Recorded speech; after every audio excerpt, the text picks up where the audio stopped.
Super Bowl 50. We're not going to talk about the game. We're going to talk about the commercials. Yes. No. Okay, so there were clearly winners. There were clearly losers. I wanted it. Which one stood out to you? And then we can kind of go through the list. I just didn't know about opioid constipation. And just to get the word out the way that this commercial did. They made a splash, which is more than they can say for the people that use their products. Yeah. You're sitting there at a Super Bowl party eating stuff that will certainly give you diarrhea. Just wings. And it's like sad people going like, I'm on like pain medication so I can't poop.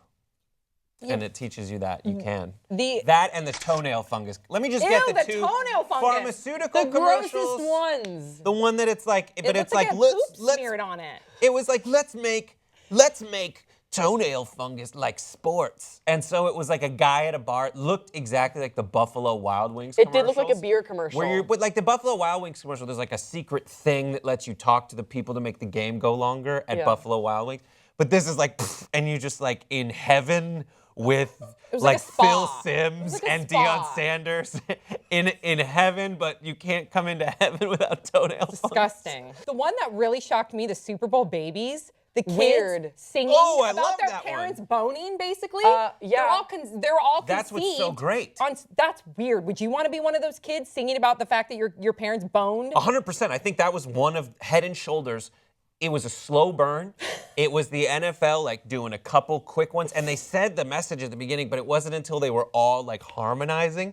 And then you realize how amazing that was. Everyone has that stupid story about your father and I got whatever and we met and we, I've never bells asked my parents rang. how I conceived. I don't know. Right, know. exactly. This is like, we were drunk after the Super Bowl. Also, that's hilarious. Do you guys buy it? Because I don't buy it. I think that it was too, because each of the little baby number people singing is a little bit too like perfectly diverse. Everyone's very like ready for the camera. I feel like they cast it and then they were like, wouldn't this be a really funny concept to put on there?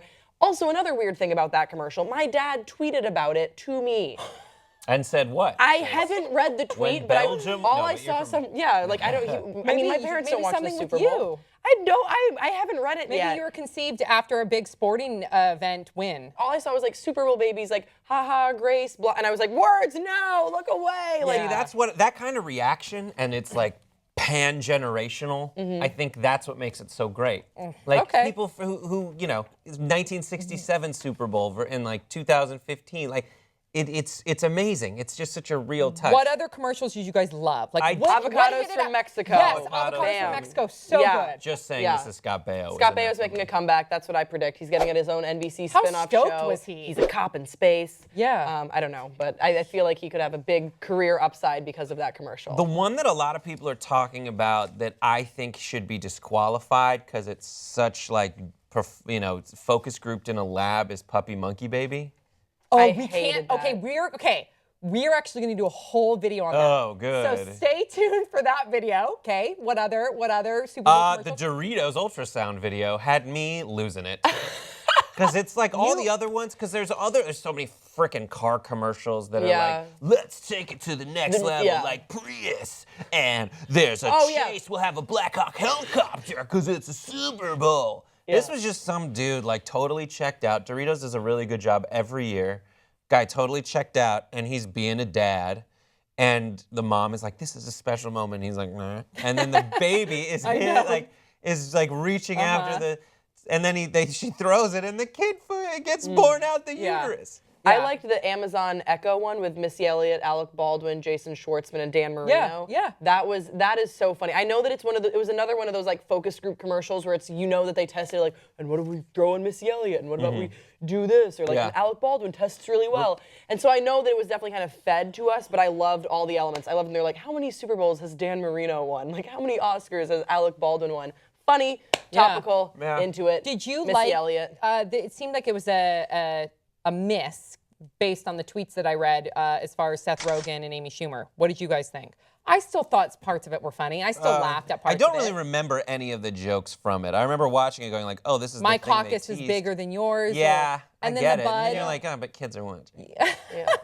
You're It was becoming a fine. dad soon. Yeah. I just think if you Not have that Seth soon, don't Rogen, worry. I don't and think it was Amy that big of a Schumer- miss, though. Like, can- I mean, it No. wasn't laugh out loud funny, but people like. The expectations I think were higher because Yeah. you have two really great, funny people in one commercial. So you'd expect like, oh, guys, get ready, and then you're like, oh, it's just beer, but a campaign. I liked the All right. Ryanville one because I love me some The what? Ryanville, when it was all Yeah, Ryan Reynolds. And then last but certainly not least, the other one that I wanted to bring up was, the Kevin Hart one. I didn't think was funny. No, it was terrible. But people- it That's got- another one Some where people, it's like, the people that I No. watched with loved that I one. have thought a it was list fine. that Amir sent me where it was one of the A's. It fuck got you rated guys. as an A. You stupid, shitty No, ass people loved people it. with no good. Oh, f the Mini Cooper one. That's stupid. Okay, why? The Mini Cooper one is stupid. Why? That's it. The reason it's stupid is because it's still a fucking Mini. It's one of those where it's like, oh, we're gonna have a message that elevates this car to something else. And if you're trying to say like labels don't matter, don't call it now the BMW Mini Cooper. Because they're trying to say, like, this is a gay car, this is a car that doesn't have street cred anymore. We don't care what you call us, but we're changing what we call ourselves so we can lump ourselves in with the credibility of BMW. I will say when I saw the commercial when it wrapped, I did go, "Aw." So it affected me. Sorry, Yeah. but it affected me. I think this was the year of a lot of commercials that had kind of a big hype, and then when you would see what they were advertising, you're like, oh, like the PayPal one was another one. I liked Helen Mirren's one because I like the Yeah. idea that it had a great message behind it, warning people not to drink and drive. But also, it's just the way they did it with her and the ownership that she had. I thought they did a good job. You're right. She's a badass bitch. She is. Awesome. She's such Yeah. a badass bitch. Yeah. God. Okay, you guys, what did you think? What were your favorite Super Bowl commercials? Which ones did you think were the worst? And we'll see you next time on Pop Trigger. Also, check us out on Watchable.com.